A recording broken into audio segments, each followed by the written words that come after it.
What an eventful past couple of weeks, guys. Let's take a look at the garden. Hi everyone, welcome back to my channel. I'm Shamira Benson, one part of Team Benson, and I am in my small space garden after an eventful couple of weeks. So, as you guys know, we are kind of getting things together for our homestead, and it's been a lot trying to work and put things together because I realized that we were not as prepared as we probably needed to be in order to be able to continue all of the things we needed to do for our homestead. Okay guys, my AC just popped on, so cut me off. But before we get started too much, I just wanted to say I hope everybody had a meaningful holiday. We just had one of the saddest holidays in Judaism, and I hope that even though it was a sad holiday, that we all found meaning in it. So I just wanted to say that. I feel like there's been a lot of realization in our family about our surroundings and different things like that that make us really think. And so this year it was a lot more meaningful for us this year. So I want to show you guys a couple things in the garden. This video is going to kind of be all over the place because this week has been all over the place for me. So we're going to show a couple things in the garden and then just a couple of things that I have purchased that I have been saving up for in order to make life a little bit easier when being off-grid. But first, let me show you our mystery plant. Okay guys, so this is our mystery plant, the one that was supposed to be an Armenian cucumber, but clearly is not. We tried tasting it early and thinking that maybe it was just a small Armenian cucumber, and it is not. It is very bitter. But we have these melons everywhere, guys. This thing produces like an Armenian cucumber, but I have no clue what it is. And I've never seen a melon produce quite like this. And I will say that we've already cut 4 of them off here, just trying to taste them and see if maybe we were tasting it at the wrong size. So we have 2 solutions to this. One, we have a name for it because my sweet little goddaughter realized that some of my garden plants had names and that they were named after some of you guys. And she thought, since I didn't know what this plant was, I should name it after her. So this is Brooklyn. We don't know what Brooklyn is, but it's Brooklyn. And 2, since picking it young, like an Armenian cucumber, was not the best of ideas or the tastiest of ideas, we are gonna just let it go and see what happens. So let it fully ripen and see what happens. If anything, one of my subscribers said, well, at least you'll have worm food. And I thought, you know what? That is actually a good idea. So I actually saved all of the ones that were that we picked young, that were terrible and bitter, and I'm just gonna feed those to the worms. But for right now, Brooklyn is amazing and she is fruiting like crazy. The other thing, guys, is that, look at there, we have some okra coming in. We actually have some okra that I can pick, so I'm gonna go ahead and grab that. There, guys, we finally have some okra. Now, last year was not, well, no, last year was a pretty good okra season. It wasn't as good as what it normally is, but we did get at least 1 bag of okra in the freezer, which pretty much is enough for us because we'll typically get a lot during the season, and then it's not something that we eat a lot during the winter. So this year I'm hoping that we get a little bit more okra because I'm really trying to put a lot of food, just preserve a lot of food and make a lot of different dishes that are quick meals and stuff like that. If you guys haven't seen my ramen noodle video, then I will link that at the end of this video so you can watch it. But that's pretty much what I'm trying to do. Learn how to make meals that are easy to warm up and cook when you're off grid.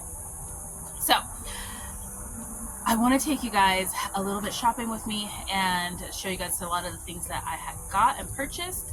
And I want to mention, guys, that we have been saving up for this for years. So if you guys are planning on building your own homestead or planning on living off grid, start saving now. What we did for years is just save $10, $20 every single paycheck, and we did that for years, and that made it to where now it's possible for us to get a lot of the things that we needed. So let me take you guys to those little clips and you guys can see what all we got.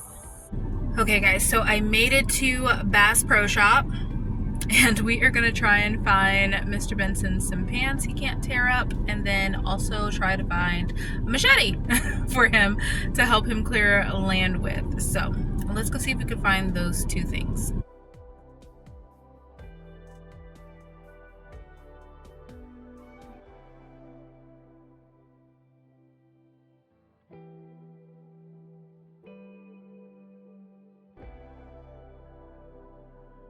So guys, the other thing that I need are going to be boots.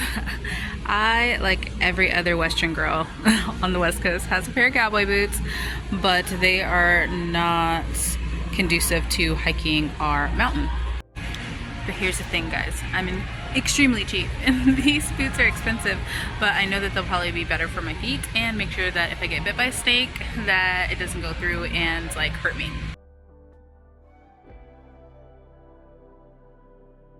Alright guys, it's 1,000,000,000 degrees in Arizona, but machete acquired.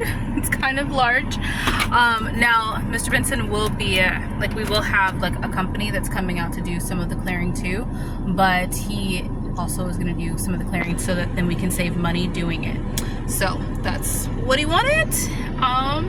Hopefully that's the one that he likes. If not, we will bring it back and exchange it for something else. Now, like a lot of their boots, so I need hiking boots that go like up past my ankle. I thought they were a little expensive, so I'm gonna try and shop around for like some other ones.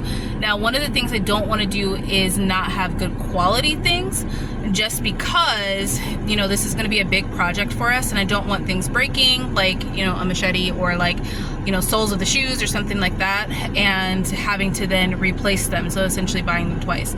So there are some things that I will like spend a little bit more money on versus other things. Their camping stoves, on the other hand, I looked for those and I thought that they were too expensive. So I can get one probably on OfferUp for cheaper, or even like Walmart or Target. So I'm gonna go check those places too.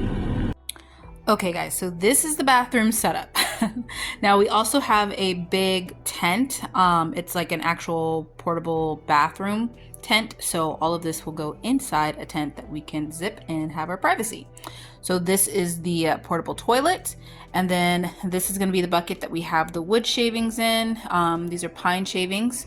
And then we have a scooper and we have some freshener to go on top. And then we also have a freshener to just go inside the toilet area.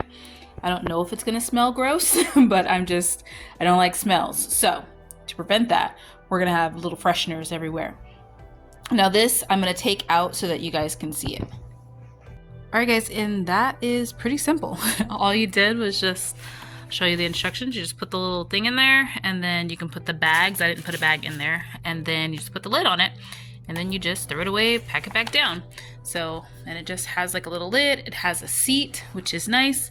It even has a little pocket for reading material, if that's your thing. This is gonna be fun, but easy peasy, and at least we have somewhere we can go to the bathroom. Okay guys, so we finally got the last of everything. Me and Mr. Benson went out together and found him some pants. Now these ones are the Red Heart Ranch. They seem pretty sturdy, but we will see, because we can't be going through all of his work pants and getting them torn up. So hopefully these fit, and we got those at Bass Pro Shop. We ended up getting a big water container. Now we got this from Home Depot. We want to get like a water dispenser that we can use, but that's going to be later when we build our tiny house and we have like solar to it. But for right now, we're going to fill this with ice and put water in it, and that way we can have that the entire time while we're there. It is a 5-gallon bucket, so that's going to be a lot of water for us. We have a sharpener for Mr. Benson's machete, and then we also have some propane for our camping stove, and we have 2 of those. We have some plant-based soap. Like this is going to be one that is biodegradable, so we're going to use this for right now to like wash our hands, to rinse off, and then also to do dishes with. So we don't want to ruin our land while we're there. We have a lantern and then some rope that we got from the Dollar Tree. This came from Walmart. And then I'm going to open this tub up. I'm going to try and fit everything into this tub. When we build the tiny house, this will be our, not only like what we use to get stuff back and forth, but it'll also be our table for like kind of like us to set like stuff on while we have the futon. So let me open it up. So inside of here, we got a couple things. We have the camping stove. Now this, guys, I found off of OfferUp for a really good price. So that one didn't cost that much. And then we got some, now I got this tub from Costco too. Make sure you guys are going to Costco to get your tubs just because they're way cheaper. And then we got some flashlights that we can use here from Costco. We also got some, this one is a lantern. I'm trying to find things that are solar, so that one has like a solar panel on it. It could also charge our phones and different things like that. I found a pair of just like cool pants, like ones that are not going to be so hot, because I get so overheated in the summertime with the sun, so it makes me actually sick. And then inside here, I got some, I went to Five Below and I got some rugs. This rug will be for inside the tiny house, and then this rug will be for inside the bathroom when I put that together. So it'll be easier to kind of shake off a rug and keep it clean versus having to wash everything down. And then I also got some puppy pads because I am really freaked out, guys, about the portable toilet and having that kind of like, you know, get pee everywhere. So I'm going to put a puppy pad at the bottom of it. So I hope you guys enjoyed that. If you guys have any more suggestions of things that you think that we might need, message me and put it down below, or however, let me know, because guys, I need all the suggestions I can get. I am showing you guys a woman's perspective of building a homestead, and a lot of that is making sure that everybody is alive, healthy, and surviving.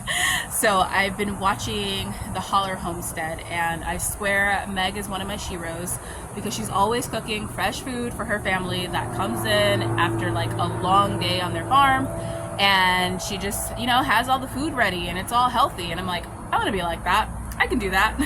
So if you guys have any more suggestions for me, or even channels that you guys think I should follow that are off-grid, make sure you guys comment them down below. I'm going to take the okra inside, and we are going to continue on this week. Next week we are going up to the homestead, so we will be doing a little bit of composting there. I got hold of a bunch of cabbages that apparently my friend's tortoise can't eat, which I originally accepted all the cabbages for, so we're going to use that to start our homesteading or start our compost for up on the homestead. So make sure you guys stay tuned, and the next video, or next week, and then the rest of this week we'll probably be doing some other things as we get prepared. But until next time, grow yourselves a garden, because even a small space can provide you with tons of food. Bye guys.